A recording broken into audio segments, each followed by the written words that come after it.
James Brown's death was never just a sad ending.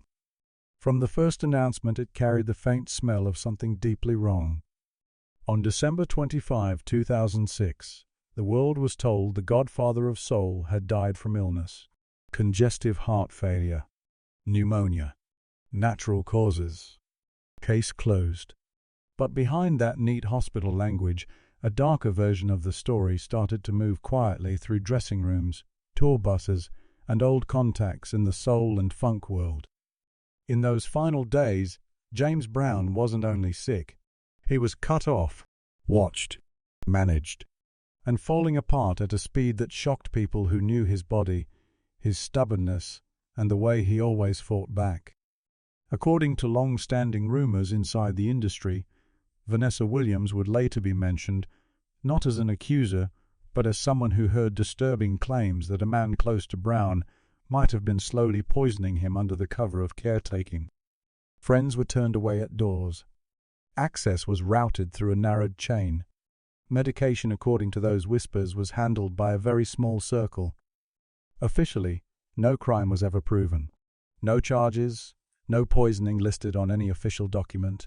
But if nothing criminal happened, why did his last months look less like care and more like containment? And who exactly stood to gain from James Brown weakening so fast, while decisions about his life and legacy tightened around him? Chapter 1: Sunrise Collapse and the Closed Circle, 2004-2006.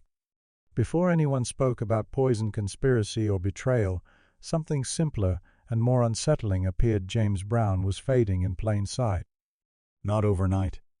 Not in one dramatic collapse. Slowly.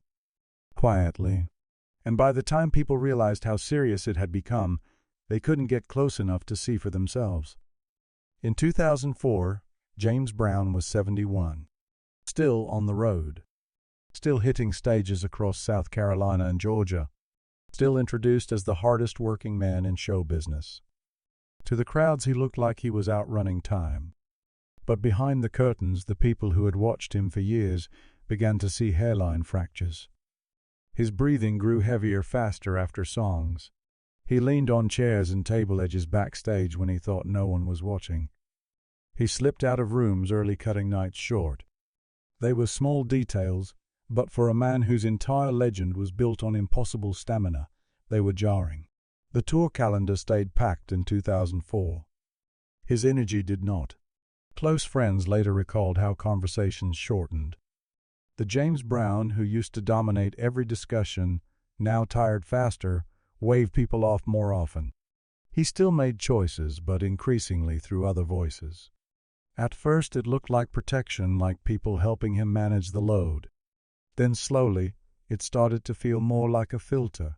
By 2005, access to James Brown changed in a way no one could ignore. Calls that once went straight to him now bounced back hours later if they were returned at all. Drop-in visits that used to be routine suddenly needed clearance. According to multiple acquaintances who later spoke to reporters and documentarians, the explanation rarely shifted. James is resting.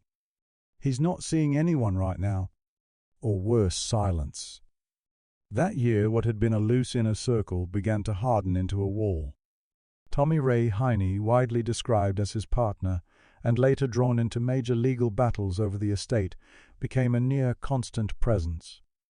At the same time, advisor and attorney Charles Bobbitt took on more and more responsibility overseeing critical choices that reached into both James Brown's business and personal life. On-stage long-time, MC Danny Ray did what he had always done, kept the show moving, smoothed glitches, and made sure the audience never saw what was happening behind the performance. To ticket holders, the legend still looked untouchable. In private, that was no longer true. As 2005 went on, James Brown appeared in public less often. When he did, something felt off. His steps were more careful. His focus slipped. Some insiders said the fire was still there but dimmed. He seemed less combative, less commanding, more dependent on others to steer the moment. For a man famous for arguing with everyone, the new quiet felt wrong. Then 2006 arrived and everything sped up. From early in the year, James Brown's health began collapsing at a pace that stunned people who had seen him bounce back from previous crises. Hospital stays became more frequent. Details about each admission were kept tight, rarely shared beyond a small inner circle. Each time he was discharged, he seemed smaller, drained. People who caught even brief glimpses described a man worn down to the core, sometimes lucid, sometimes distant. What alarmed his old friends wasn't just that he was sick. It was how the information around his illness disappeared. Who was actually managing his medications, who signed off on treatment plans, who was allowed in the room when James Brown was too tired to argue for himself. Those questions started as quiet side comments. Then they shifted into urgent inquiries, then into raw frustration. Answers, when they came, were vague. Stories changed depending on who spoke. Some longtime associates say they were blocked completely. Others were told he doesn't want visitors, a statement they doubted based on decades of knowing him. One former collaborator, speaking later, put it simply: James never shut people out like that. Someone else was doing it. During this period, his world shrank. Home became the primary stage. Caretakers narrowed in number. Independence seeped away day by day. People who had traveled with him since the 1960s were forced to rely on rumors instead of direct contact. The man who once commanded every space he entered now seemed managed inside those same rooms. Emotionally, those near the situation described a shift that was harder to write down but impossible to ignore. James Brown seemed uneasy. Not exactly paranoid, just aware that choices were being made around him, above him, and sometimes in spite of him. He needed others for movement, for schedules, for basic care. The fierce control that had defined him was slipping. Medical files from that time exist, but they don't form a clean public roadmap. There's no widely accessible independent breakdown explaining why his decline happened so fast or in such a fragmented way. No external report that clearly matches symptoms to timeline. Instead, there's a gap. And in that blank space, concern, speculation, and rumor took root. Inside the soul and funk community, people started talking. Not in statements, but in low, careful sentences. They said he was fading too fast. They wondered aloud why they couldn't see him.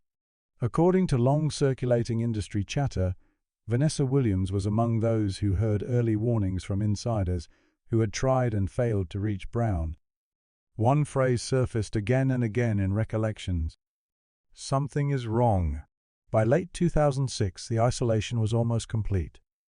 James Brown was still alive but unreachable. The public still saw a legend on posters and retrospectives. Those closest to him felt as if they were watching someone being quietly walled off. Control had replaced access. Explanations had been replaced by silence.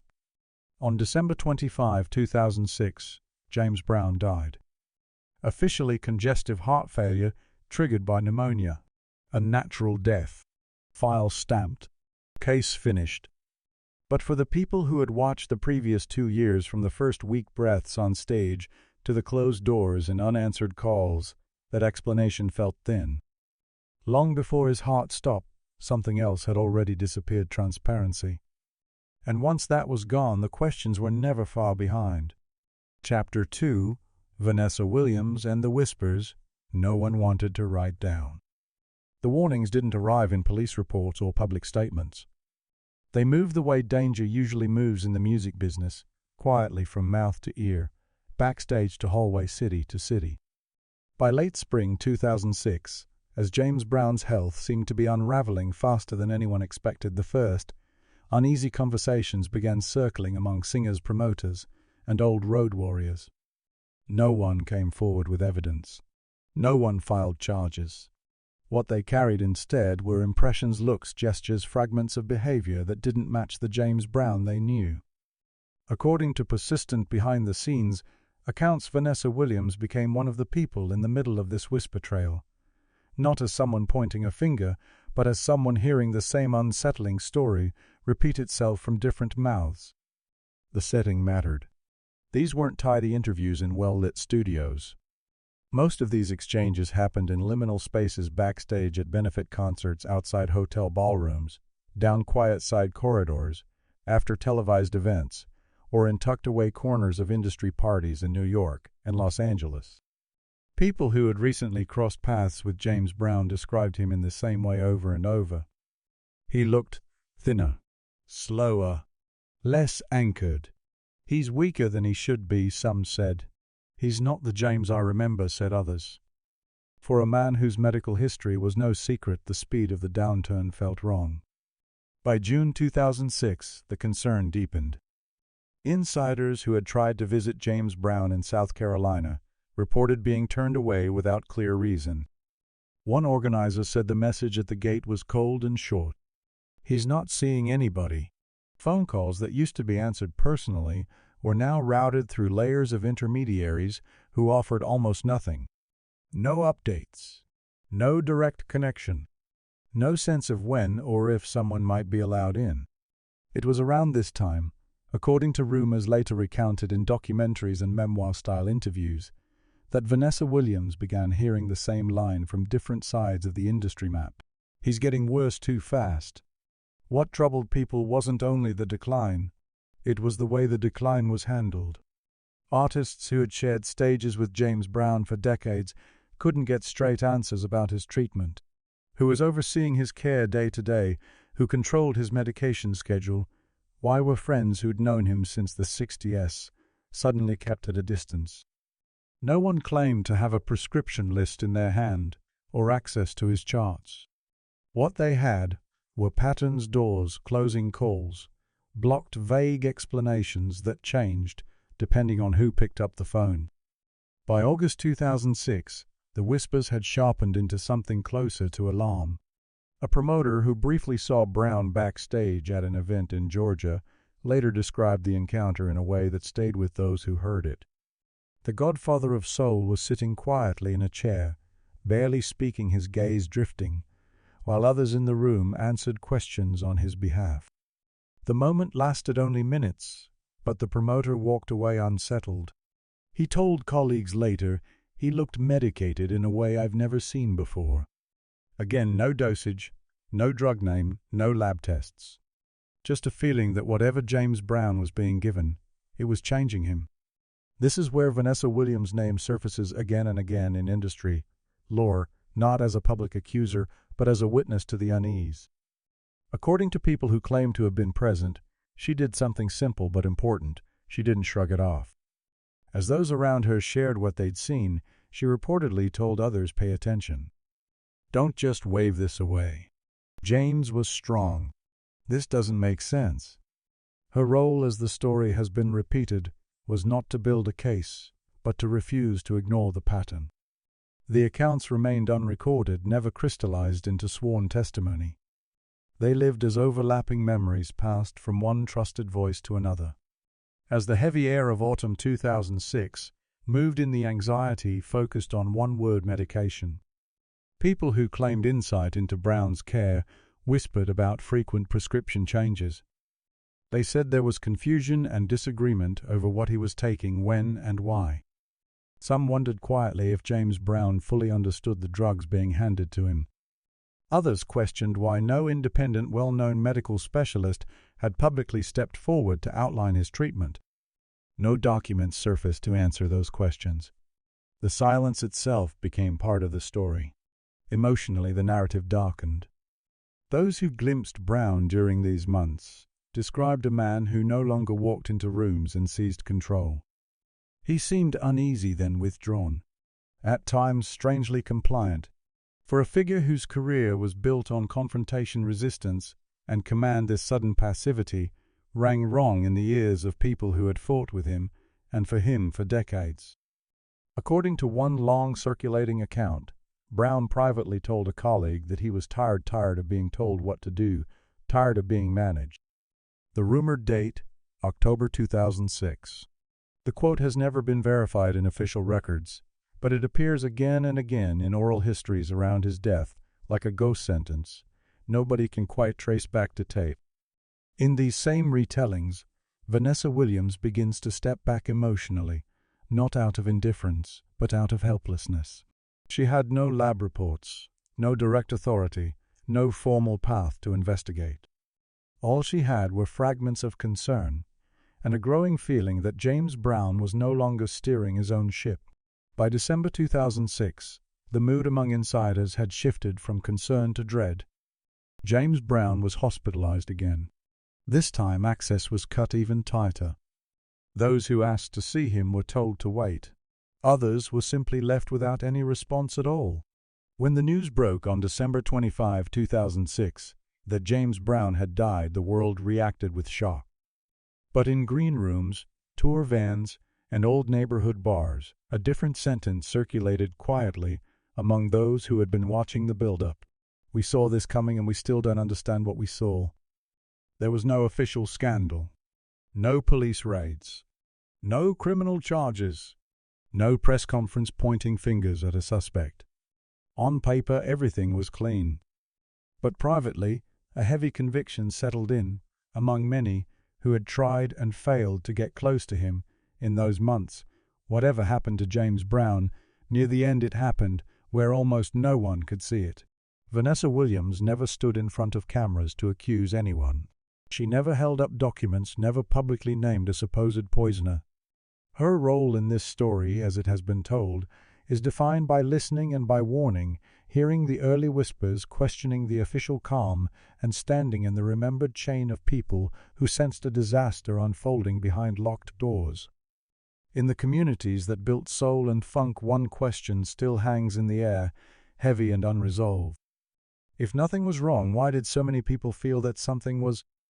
That unanswered question, left to echo in studios, churches, and backstage corridors, became the foundation for everything that would follow. Chapter 3: Strange Symptoms Before the End. By November 2006, worry stopped being abstract. It wasn't just about missed phone calls or blocked visits anymore. It was written on James Brown's body. People who managed to get even a few minutes near him in those final weeks described the same unsettling picture, a man failing faster than anyone expected in ways that didn't fit neatly into a simple diagnosis. Fatigue came first. Not the kind of tired that follows a show. A heavy bone-deep exhaustion that seemed to pull him down mid-sentence. He would sit abruptly as if his legs no longer trusted the floor. Sometimes he was sharp, cracking a line, recognizing a face, giving a quick, focused response. Other times within the same hour, his eyes drifted, his words slowed, and his attention seemed to slide away from the room. Then came the confusion. In early December 2006, acquaintances who briefly saw him in Georgia later said he repeated questions, circled back to things he'd already asked, or looked uncertain about why certain people were there at all. This was James Brown, a man known for his iron memory and iron will. The artist who used to recall set lists, money totals, and names from decades ago suddenly seemed to be losing his grip on who was in front of him. For those who had watched him command every rehearsal, every band meeting, that shift wasn't just sad. It was frightening. The mood changes were just as disquieting. James Brown's temperament had always been a storm, volatile, decisive, explosive. But now, insiders described something different. He seemed subdued, pulled inward, like someone whose fight was slowly leaking away. There were flashes of irritation, but they felt different, too less like the old bursts of anger, and more like a low, constant frustration wrapped in confusion. He looked, people said, like a man who knew something was wrong but couldn't name it. What disturbed many was the speed. In the span of a few weeks, James Brown went from fragile but functioning to visibly diminished. Weight slipped off his frame. His shoulders rounded. His walk changed slower, more cautious, as if he no longer trusted his balance. He had survived serious health scares before. He had a history of pushing his body to extremes, then clawing his way back. But this time the decline felt different. Faster, less structured, harder to explain. Around this period, those closest to his long career felt the alarm more sharply. Bobby Bird, his longtime friend and collaborator, was said to be deeply concerned. He had known Brown across decades, stages, and crises. According to people who later spoke about those months, Bard believed James was not himself, that the weakness he saw went beyond normal aging. Reverend Al Sharpton also visited James Brown during this window. After the singer's death, Sharpton described a man who was struggling not only physically but emotionally. He didn't talk about crime or poison, but he made it clear what he saw in those final days did not look like a peaceful glide into old age. It looked like someone overwhelmed. What made everything worse was what didn't exist. For a figure as famous as James Brown, there is no detailed public timeline of those last weeks. No day-by-day medical account explaining when the confusion began, when the fatigue worsened, when each new symptom appeared. Hospitalizations are acknowledged but not fully mapped. Medication lists are referenced but not laid out for outside eyes. Instead, there is a vacuum. People who were there fill it with memories, his slowed speech, his unfocused eyes, his sudden passivity. But without a clear medical record open to scrutiny, those memories float in the dark, unanchored. In the second week of December 2006, Brown was reportedly hospitalized again. Those trying to check on him ran into the same wall: limited access, controlled updates, vague reassurances. Some were told he was getting better. Others heard nothing. The inconsistency became its own kind of evidence, a sign that no one outside the inner ring really knew what was happening. A few who briefly saw him during this hospitalization said he looked heavily medicated. His words were slower, his movements careful, almost cautious. He followed instructions more than he gave them. No one stepped forward with a lab report. No one named specific drugs. But the phrase repeated quietly. He didn't seem all there. Emotionally, accounts from this time share the same tone: unease. People remembered James Brown expressing discomfort, sometimes with words, sometimes with the kind of looks that said more than sentences. He seemed to know his body was betraying him. He seemed to understand on some level that the control he had defended his entire life was slipping out of his hands. One long-circulated story claims that around December 22, 2006, he told someone he trusted that he was tired in a way that sounded final, like a man sensing the end, even if no doctor had said the words. That date, like so much else, is unverified, but it has lingered in oral histories like a timestamp carved into memory. The striking thing is not what was written down, it's what wasn't. How did James Brown go from touring into his 70s to dead in a matter of weeks? Why is there no clear independent summary that explains his rapid collapse? Why do so many people who saw him near the end describe a feeling that what they witnessed didn't line up with the simple story of an elderly man caught by pneumonia? On December 23, 2006, he was reported to be suffering from severe pneumonia. 2 days later, in the early hours of December 25, he was gone. Officially, it was straightforward. Congestive heart failure. Pneumonia. A body finally worn down.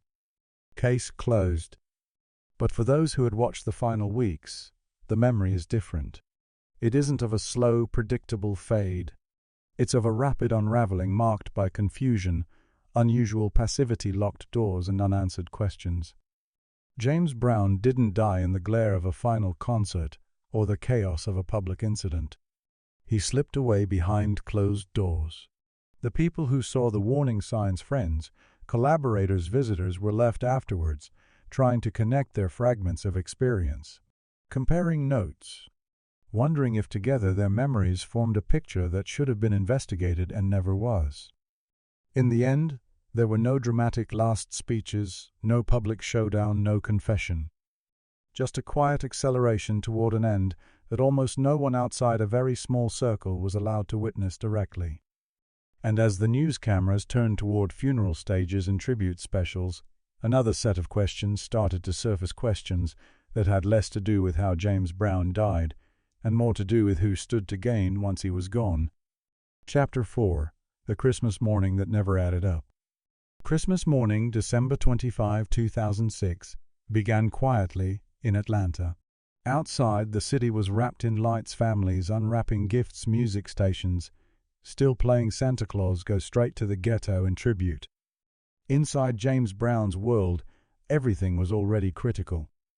According to official accounts later summarized by doctors and those present, his condition had worsened during the night.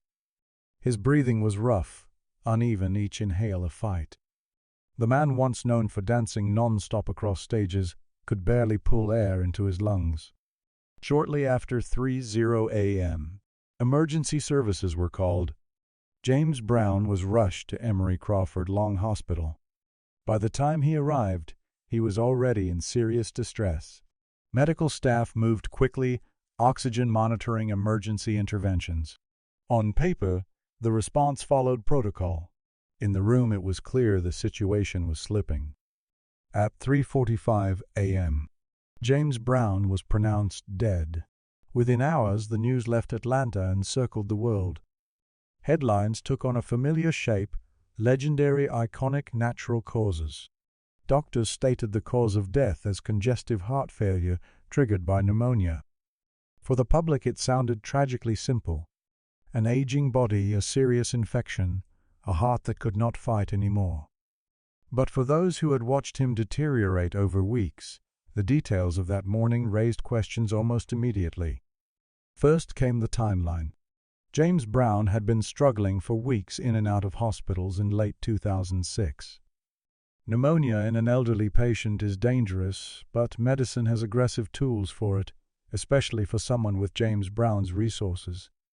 That led some close observers to ask quietly at first, why did it seem like the most intensive efforts began only at the very end?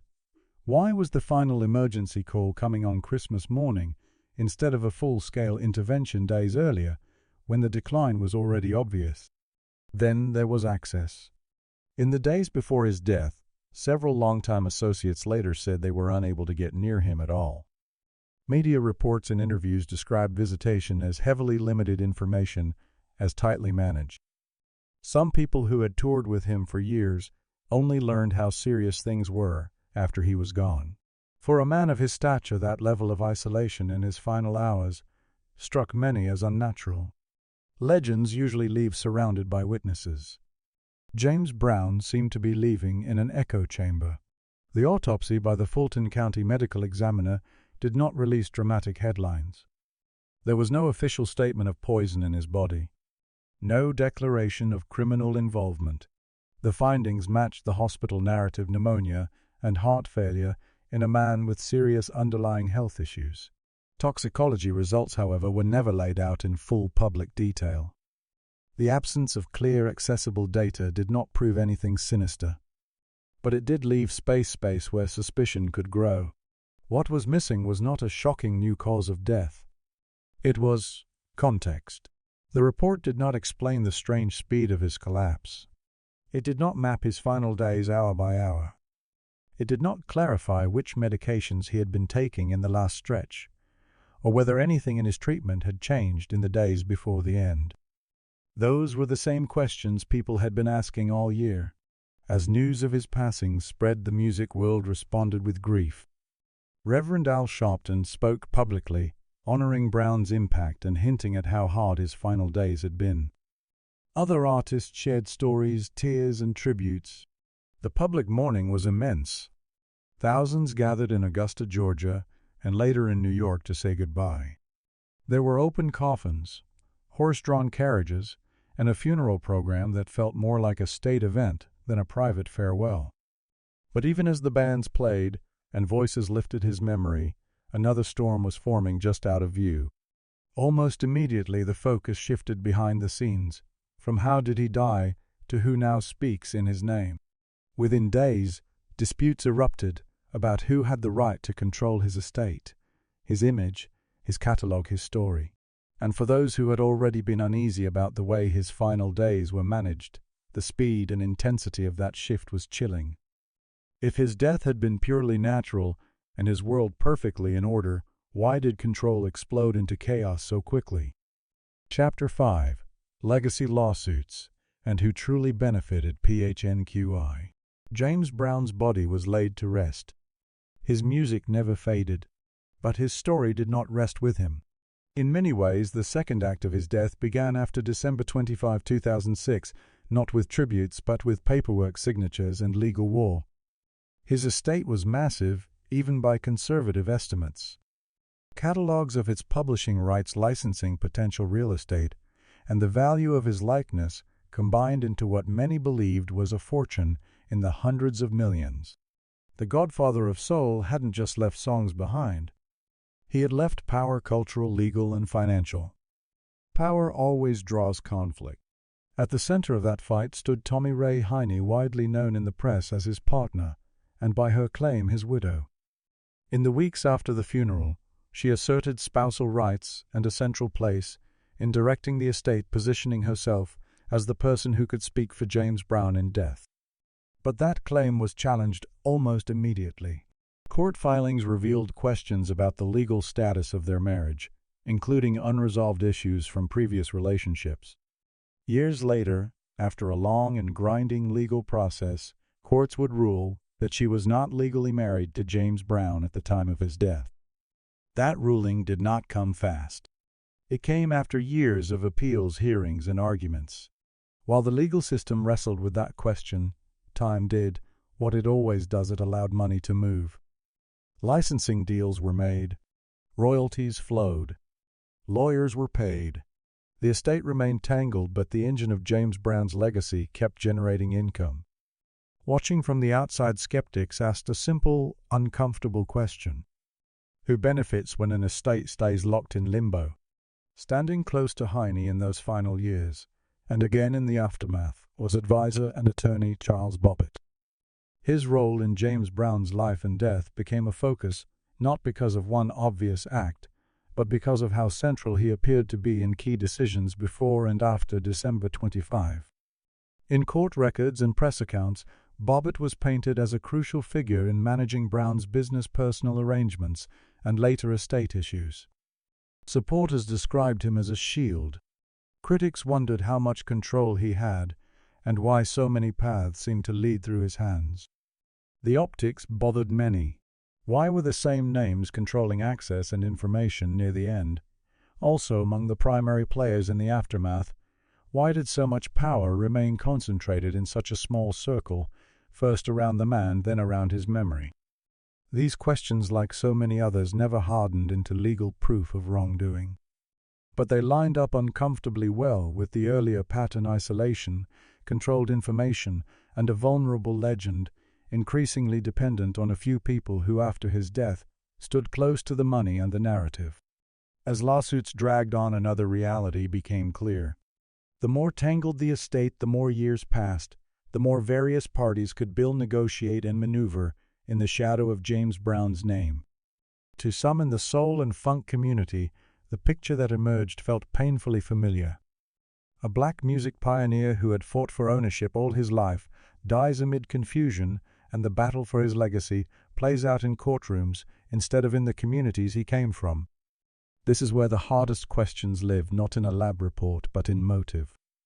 If James Brown had remained stronger and more independent in his final years, would the power dynamics around him have been the same if he had lived longer and publicly clarified his wishes with fully independent legal and medical oversight? Would the battles over his estate look the way they do now? And most haunting of all, as his health faltered, who gained leverage? There is no signed confession, no recording that answers that. What exists instead is circumstantial wait timing, access and benefit overlapping in ways that are too neat for comfort and too vague for court. Medical questions hang over this too. For a man with global fame and significant resources, why is there no clear public accounting of who controlled his medical records and treatment in those last months? Why did people close to him recall confusion about his medications, while official explanations remained thin? If the same hands that controlled access to his body also handled decisions tied to his estate, should those roles ever have overlapped? The courts have done what they can. Rulings have been issued. Some claims denied. Some questions technically settled. But closure is not the same as truth. For many fans and colleagues, the central tragedy is double. James Brown died, and the last chapter of his life, after a career built on raw, defiant joy, was dominated first by silence, then by litigation. He gave everything to music. He left behind songs that still shake stadiums and sermons that still live in samples. Yet the end of his story is filled with lawyers' sealed rooms and arguments over who gets what. Officially, his death was natural. Pneumonia. Heart failure. End of file. But after hearing the speed of his collapse, the blocked visits, the missing medical clarity, the power struggle that ignited almost before his body was cold, one question refuses to die. If no one poisoned James Brown in a way a lab could catch, then why did his body fail so fast and his world close so tight?